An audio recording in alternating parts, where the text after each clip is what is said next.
Selamat sore, Pak Satriawan. Ya, selamat sore, Mbak. Oke, Gimana kabar? Pak Satriwan, jadi bagaimana tanggapan dari P2G terkait keputusan sekolah di Bengkulu yang memutuskan mengeluarkan siswinya karena kasus penghinaan terhadap Palestina di aplikasi TikTok? Ya, yang pertama terkait dengan persoalan ini kan harus clear dulu.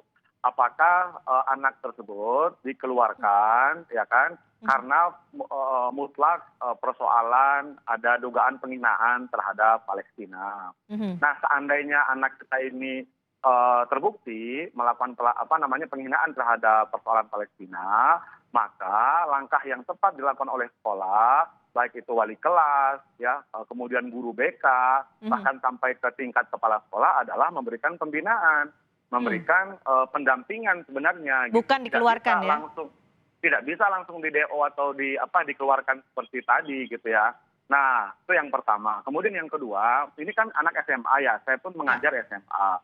Di dalam materi pendidikan Pancasila dan kewarganegaraan, itu sebenarnya ada materi terkait dengan persoalan hubungan antar bangsa, termasuk Mhm. pembahasan kemerdekaan Palestina, saya rasa gitu. Karena di Oke, dalam Undang-Undang Dasar 45 pembukaan itu ada. Nah, baik. jadi ini butuh pembinaan saja dari guru. Jadi kami menilai agak berlebihan rasanya kalau ada dinas pendidikan, kemudian Mhm. ada pihak kepolisian gitu ya. Mhm. Kemudian nah anak ini justru berpotensi kuat juga untuk dibully nih secara media sosial gitu. Oke.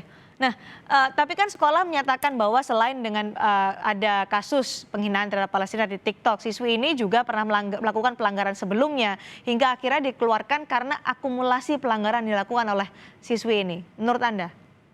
Nah, pertanyaannya begini, sekarang apakah sedang dalam proses pembelajaran? Nah, Mhm. sebagaimana kita tahu, sekarang kan kita masih libur di sekolah ya, guru sekolah itu kan masih libur. Kita masuk itu nanti maksudnya memulai PJJ kembali gitu ya, atau pembelajaran kan tanggal 24 ya, minggu depan gitu. Nah, ini sebenarnya Mhm. di luar waktu sekolah ya, itu yang pertama. Kemudian yang kedua, ini sebenarnya saya rasa kenapa saya katakan berlebihan gitu ya, karena pembinaannya belum dilakukan. Jangan sampai karena sekolah gagal dalam memberikan pembinaan lalu dicari jalan pintas. Ya sudah, keluarkan saja karena ini menjadi beban sekolah. Nah, ini saya rasa cara pandang yang keliru kalau mengatakan anak yang bermasalah seperti ini ya kenakalan remaja, kemudian tanda kutip ya dipotong saja sudah gitu kan, keluarkan Mhm. saja. Nah, dan yang kedua, kami justru setuju pernyataannya Pak Gubernur hari ini kan menyayangkan juga. Nah, ini pertanyaan juga, kenapa Pak Gubernur menyayangkan, tetapi di sisi lain SMA itu di bawah provinsi. Ya. Berarti Pak Gubernur nggak tahu ini persoalan ini, Oke. jangan-jangan. Ya kan Dinas Pendidikan Provinsi, kan SMA di bawah provinsi kan. Mhm. Jadi Pak Satriwan, menurut Anda kenapa sampai sekolah mengambil jalan pintas dengan mengeluarkan siswi itu atas kasus ini? Ya, saya duga ya, saya patut diduga ini karena mungkin tekanan ya dari publik. Karena kita Hmm. tahu persoalan Palestina, kita sangat berempati terhadap Palestina. Bahkan saya mengajar pendidikan kewarganegaraan, kebetulan itu selalu kita gaung-gaungkan. Ya. Ya kan, kemerdekaan adalah hak segala bangsa, kan begitu. Penjajahan di atas dunia harus dihapuskan. Itu komitmen founding fathers kita, itu selalu kami sampaikan ke anak-anak kita. Nah, jadi saya menduga ini karena ada tekanan Hmm. dari publik, dari media sosial gitu. Karena memang sekarang kita semua berempati terhadap penderitaan yang dialami oleh saudara kita bangsa Ya. Palestina. Nah, ketika ada anak kita yang nakal seperti ini, tanda kutip melalui TikTok, ya tentu serangan media ya digital atau media sosial itu sangat banyak. Jadi saya rasa itu gitu. Mhm. Padahal untuk bisa mengeluarkan siswa dari sekolah ini perlu proses yang panjang dan ada Betul. pelanggaran-pelanggaran seperti apa yang seharusnya bisa menjadi alasan seorang siswa atau siswi dikeluarkan dari sekolah, Pak Sat? Ya, ini pertanyaan bagus saya rasa. Yang pertama, di dalam aturan sekolah tentu punya aturan tata tertib masing-masing. Mhm. Tapi saya rasa tidak akan ada dalam konteks misalnya penghinaan terhadap kelompok suku atau ras tertentu atau agama kemudian langsung dikeluarkan. Tidak selebay itulah istilahnya gitu Hmm. ya. Nah, tetapi kalau konteksnya sekolah menggunakan sistem akumulasi tentu ada poin-poin. Ya kan, tentu ada poin-poin, tetapi jangan sampai ya pembinaan pendampingannya ini tidak dilakukan gitu. Ini juga Hmm. terkait dengan literasi digital kan, karena Ya. anak kita generasi Z ya, notabene mereka-mereka ini gitu kan, tentu butuh pendampingan tadi, pendidikan kewarganegaraan atau pendidikan Pancasila kewarganegaraan, dan yang Oke. kedua adalah literasi digital itu gitu. Nah, ini yang mestinya dioptimalkan dulu gitu. Baik, jadi ketika kasus ini terjadi seharusnya ini menjadi tanggung jawab sekolah ya terhadap siswa ini ya Pak Sat, bukan langsung kemudian mengambil jalan pintas tadi disebutkan Pak Sat, keluarkan saja siswa ini dari sekolah.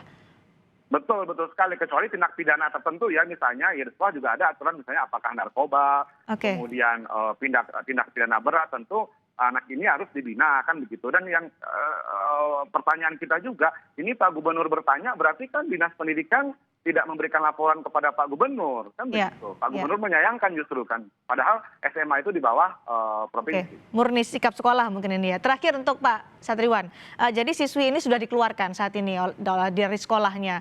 Kemudian apa yang dilakukan oleh P2G untuk bisa mendorong atau paling tidak apa yang akan dilakukan terhadap anak ini yang sekarang tadi disebutkan Pak Sat sebagai korban justru karena ia dibully di media sosial. Solusinya akan seperti apa?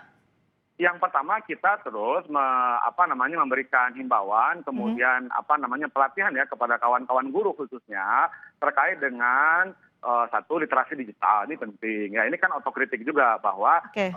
sekolah saya lihat kita guru ya, ini otokritik karena saya juga guru, kita gagal dalam memberikan literasi digital kepada anak-anak gitu kan. Mereka sudah menggunakan TikTok, sudah menggunakan media sosial Twitter, sedangkan mungkin gurunya baru sebatas Facebook kan, karena secara gurunya Oke. generasi X atau baby boomers kan gitu. Jadi literasi Jadi- digital ini penting.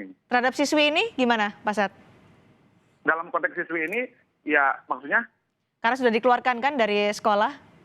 ya Apa kemudian solusi yang bisa diambil kepada siswi karena ini? sekarang sudah dikeluarkan, tentu kami berharap tidak ada bully kembali di sekolah yang baru. Ya tentu ini Oke. saya rasa Dinas Pendidikan mesti bertanggung jawab. Jangan sampai anak kehilangan hak pendidikannya ketika dia dikeluarkan dari sekolah asal. Berarti Dinas Pendidikan pun harus mencarikan sekolah baru. Dan anak-anak kita ini jangan sampai dibully lagi di tempat yang baru. Saya yakin ini akan pasti terjadi karena sudah viral kan.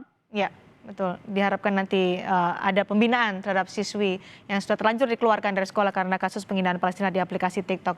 Terima kasih Pak Satriwan sudah memberikan pandangan kepada kami di Kompas Petang.